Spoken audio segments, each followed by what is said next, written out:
Welcome back. Let's talk some baseball with Matt Lutovsky from Sporting News. Today, our focus will be the National League East. We'll go over everything happening with all of these teams playing in the Grapefruit League currently now as Matt joins us. And Matt, let's take a look first at the odds here to win the division, which looks like it could potentially be a three-team race, depending on how you feel about the Nationals, who I do think will be improved this season.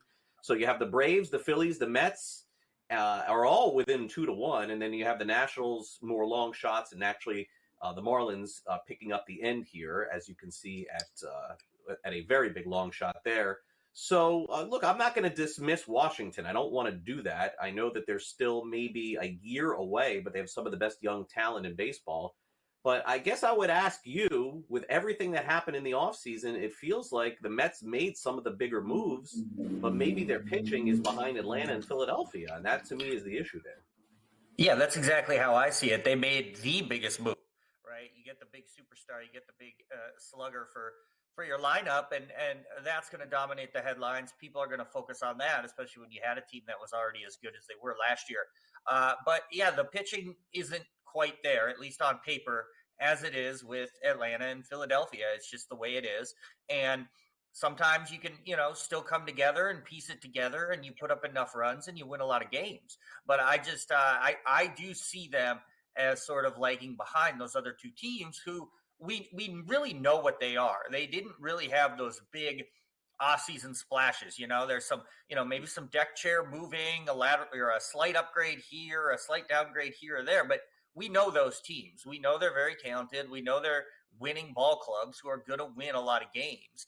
Whereas with the Mets, I feel it's, maybe a little bit more of a guessing game as to just how good they can be. Can they be consistent, even with the Soto signing? So, yeah, I think for them, it's going to come down to pitching. And perhaps there's another move to be made in season that'll bolster that rotation and give it some depth and make them stronger. But I do see them as the third place team right now. Yeah, and very willing last year, by the way, to take a step back, and now all of a sudden now taking a step forward again. Their rotation certainly, I mean, I don't know how much better it would be, but it would look better with Sean Manaea and Frankie Montas, who are both out right now for them. So they have Blackburn and Canning on the back end of the rotation.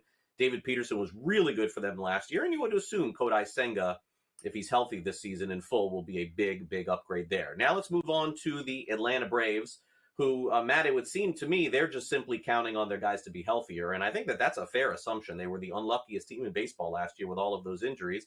And then they also got down years from Austin Riley and Matt Olson. So if both of those players come back to where they normally are, and they eventually get Acuna and Strider back, I kind of understand the thought process with the Braves here. They have such a good team on paper. And now we got the word of course, their catcher, Sean Murphy, being out. So maybe they're just, the bad luck has continued now into this year. Yeah, I think they might be, but like you said, they're maybe the most talented team on paper here.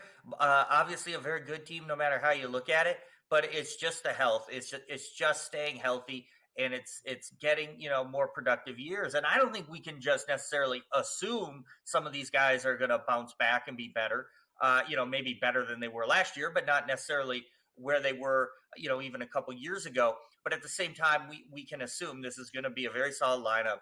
A really good rotation, solid bullpen, and they're going to win games. But, yeah, there's a lot of cards here with this team, with I think Acuna being the biggest because, when does he come back? We don't know for sure. And then just what shape is he in? I mean, multiple ACL tears, it's not going to be good for anyone, especially a guy who is so athletic and where speed is as big a part of his game as it is.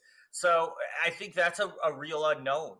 And that could be the kind of thing where we look back and say, man, we kind of overvalued the Braves. We were sort of looking at them preseason based on 2 years ago, and they're just not that team anymore. I can 100% see that happening. We could also look back and say, man, can you believe the Braves odds were what they were? This was clearly the best team. They just needed to get healthy. So, yeah, they're one of those wild card teams, a lot of variance, but there's at least a high baseline for them. And as far as the Phillies are concerned, anything less than a World Series would be a bust of a season for them, even if it doesn't include winning the division. Their win total is 90.5 this year.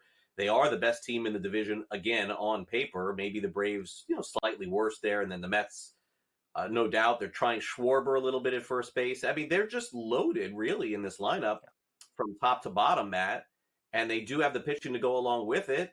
and nice young pitchers along the way as well. I mean, there's really nothing missing from this team, and they decided they needed another starting pitcher. They just went out and got one. They got Jesus Luzardo. So, 1 through 3, 1 through 4 in their rotation is strong. Their lineup is strong as well.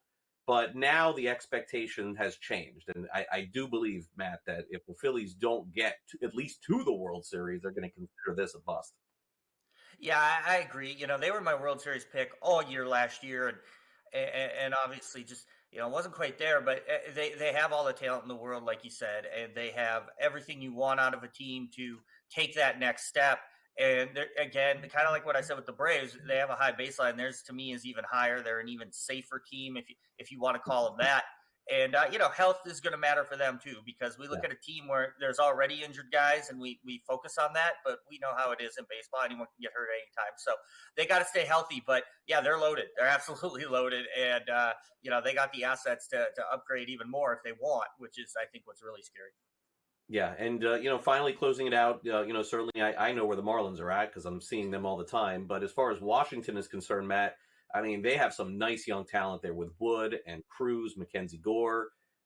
This team I would guess is probably one off season away from really pushing the foot down. But I suppose Washington, Matt, the way that they look at it is, if we have to fight with Atlanta, Philadelphia, and the Mets in the state that they are now, maybe let's just wait one more year. At least that's what seems like the approach is.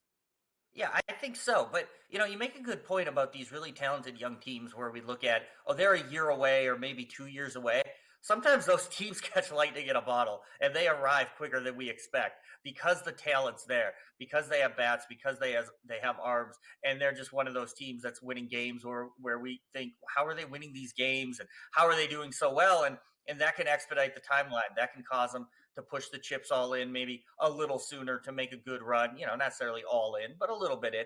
And so, yeah, they have the talent, and I think they're going to hang around for a while, and they'll be an interesting and a fun team to watch.